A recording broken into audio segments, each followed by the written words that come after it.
প্রিয় জলঢাকাবাসী, এ পর্যায়ে শুভেচ্ছা বক্তব্য রাখছেন বাংলাদেশ হিন্দু বৌদ্ধ খ্রিস্টান ঐক্য পরিষদ জলঢাকার সম্মানিত সভাপতি অধ্যাপক লিটন চন্দ্র কর্মকার। বক্তব্য রাখছেন অধ্যাপক লিটন চন্দ্র কর্মকার। কোনো বহির্বিশ্বের উস্কানিতে, কোনো বাইরের দেশের ঘটনাকে টেনে এনে বাংলাদেশে যেন সাম্প্রদায়িক সম্প্রীতিকে নষ্ট করা না হয়, এজন্য আমাদের সবাইকে সোচ্চার থাকতে হবে। ডাক্তার শফিকুল ইসলাম উনি উদার মনের মানুষ। উনি প্রথমেই ঢাকেশ্বরী মন্দিরে গিয়ে সেই বার্তা উনি দিয়েছেন। আমি ওনাকে অন্তরস্থল থেকে আমার সম্প্রদায়ের পক্ষ থেকে ওনাকে অভিনন্দন জানাই। সেই সাথে আজকে আপনাদের সামনে ছোট্ট একটি মিনতি করব। আসলে আজকের এই সমাবেশ অনেক বড় সমাবেশ। জলঢাকার ইতিহাসে আমির সাহেবের, কেন্দ্রীয় আমির সাহেবের এক বড় সমাবেশ। এই সমাবেশ থেকে বলতে চাই যে আসলে হিন্দুরা কি চায়। বাংলাদেশের ধর্মীয় সংখ্যালঘু জনগোষ্ঠী এদেশের মানুষের কাছে, সংখ্যাগুরু মানুষের কাছে চাওয়া পাওয়াটা কি? প্রত্যেকটা মানুষের তার নাগরিক অধিকার আছে এদেশে বেঁচে থাকা। প্রত্যেকটা মানুষ এসেছে নাগরিক, আর এই নাগরিক অধিকার নিশ্চিত করতে হবে। আমাদের যে 5টি মৌলিক অধিকার রয়েছে সেগুলো নিশ্চিত করা প্রত্যেক রাষ্ট্রের কর্তব্য, প্রত্যেক রাষ্ট্রের প্রধানের কর্তব্য। আমরা এদেশে স্বাধীনভাবে বাঁচতে চাই। 1971 সালে স্বাধীনতার পরে অনেক সরকারের অদবদল হয়েছে, অনেক সরকার এসেছেন গেছেন, কিন্তু হিন্দু তথা ধর্মীয় সংখ্যালঘুদের ভাগ্যের কোনো পরিবর্তন ঘটেনি। তারা আজও স্বাধীনতার জন্য লড়ছে। কিসের স্বাধীনতা? তার পরিবারকে নিয়ে, তার বউ বাচ্চাদেরকে নিয়ে স্বাধীনভাবে চলার স্বাধীনতা, সবাই মিলে একত্রিত হয়ে বসবাস করার স্বাধীনতা। আমরা এই স্বাধীনতা ভোগ করতে চাই। সৃষ্টিকর্তাই মহান, সেই মহান সৃষ্টিকর্তার নামে শুরু করছি। জলঢাকা উপজেলার বাংলাদেশ জামাতে ইসলামের ডাকে আজকে যে ঐতিহাসিক জনসভা, এই জনসভা জলঢাকা উপজেলার প্রত্যেকটি মানুষের জন্য আজকে একটি স্মরণীয় দিন।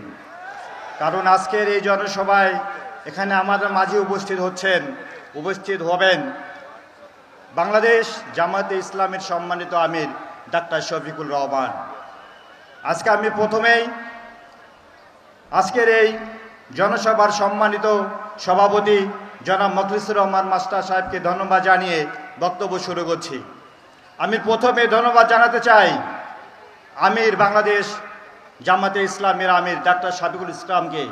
কারণ 5ই আগস্টের পরে উনি প্রথম ঢাকেশ্বরী মন্দিরে গিয়ে হিন্দুদের সাথে মত বিনিময় করে তিনি আস্থার প্রতীকে স্থাপন করেছিলেন। এজন্য ওনাকে আন্তরিক অভিনন্দন জানাই। আমি আরও ধন্যবাদ জানাতে চাই শ্রী শ্রী শারদীয় দুর্গাপূজা 2024-এ বাংলাদেশ জামাতে ইসলামী সনাতন ধর্মাবলম্বীদের পাশে দাঁড়িয়ে যে দৃষ্টান্ত স্থাপন করেছে, তার জন্য সবাইকে আন্তরিক অভিনন্দন জানাই আজকে এই ধর্মসভা থেকে, আজকের এই জনসভা থেকে। সম্মানিত ভাইয়েরা, আপনারা জানেন বাংলাদেশের যে সাম্প্রদায়িক সম্প্রীতি, এটি 1000 বছরের পুরনো সাম্প্রদায়িক সম্প্রীতি। 1000 বছর ধরে আমরা বাংলাদেশে হিন্দু, মুসলিম, বৌদ্ধ, খ্রিস্টান কাঁধে কাঁধ মিলিয়ে একত্রে বসবাস করছি। আমাদের সাধারণ মানুষের কোনো সমস্যা নেই। আমরা একে অপরের বাড়িতে দাওয়াত খেতে যাই, একে অপরকে নিমন্ত্রণ করে আপনারাও আসেন। এই ঐতিহ্য আজকে নতুন নয়, এই ঐতিহ্য 1000 বছরের পুরনো। আজকের এই জনসভায়, বিশাল জনসভায় আমি সবার কাছে একটি অনুরোধ করব, কোনো বহির্বিশ্বের উস্কানিতে, কোনো বাইরের দেশের ঘটনাকে টেনে এনে বাংলাদেশে যেন সাম্প্রদায়িক সম্প্রীতিকে নষ্ট করা না হয়, এজন্য আমাদের সবাইকে সোচ্চার থাকতে হবে। ডাক্তার শফিকুল ইসলাম উনি উদার মনের মানুষ। উনি প্রথমেই ঢাকেশ্বরী মন্দিরে গিয়ে সেই বার্তা উনি দিয়েছেন।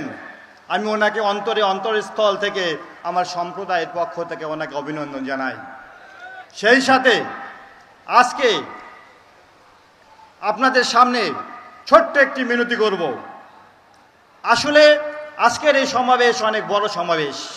জলঢাকার ইতিহাসে আমির সাহেবের, কেন্দ্রীয় আমির সাহেবের এক বড় সমাবেশ। এই সমাবেশ থেকে বলতে চাই যে আসলে হিন্দুরা কি চায়। বাংলাদেশের ধর্মীয় সংখ্যালঘু জনগোষ্ঠী এদেশের মানুষের কাছে, সংখ্যাগুরু মানুষের কাছে চাওয়া পাওয়াটা কি?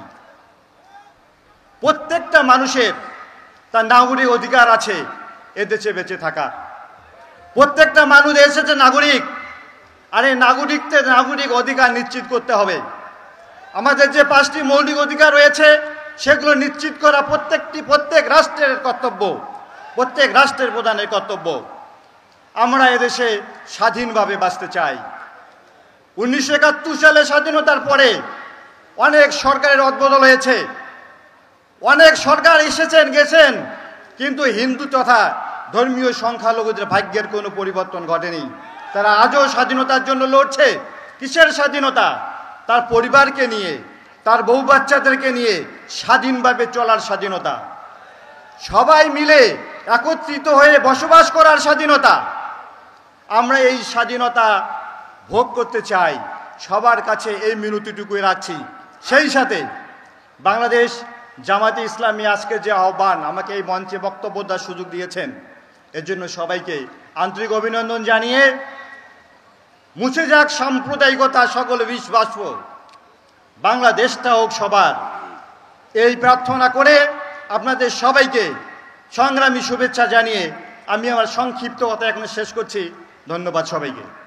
প্রিয় জলঢাকাবাসী, এ পর্যায়ে শুভেচ্ছা বক্তব্য রাখার জন্য আহ্বান করছি শ্রী ধনঞ্জয় সাধু, কার্যকরী সদস্য, পূর্ব খুঁটামারা সার্বজনীন দুর্গা মন্দির। শুভেচ্ছা বক্তব্য রাখছেন শ্রী ধনঞ্জয় সাধু। শুরুতে মহান সৃষ্টিকর্তাকে স্মরণ করছি।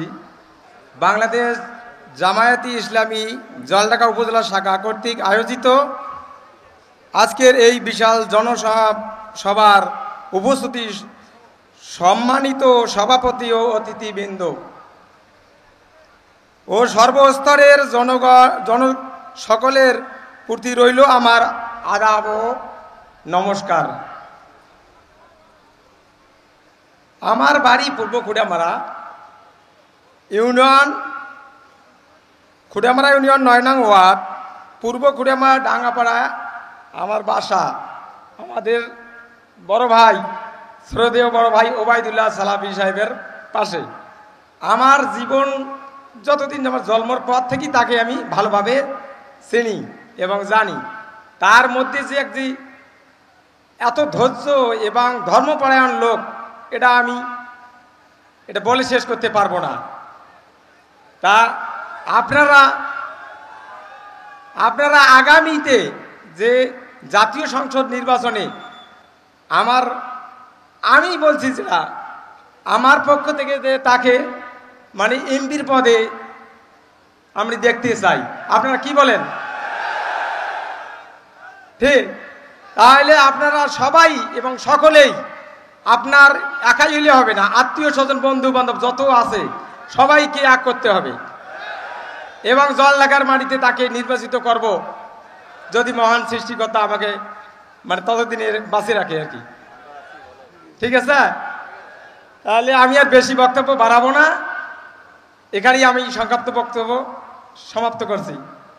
সবাইকে আন্তরিক ধন্যবাদ ও শুভেচ্ছা জানিয়ে শেষ করছি।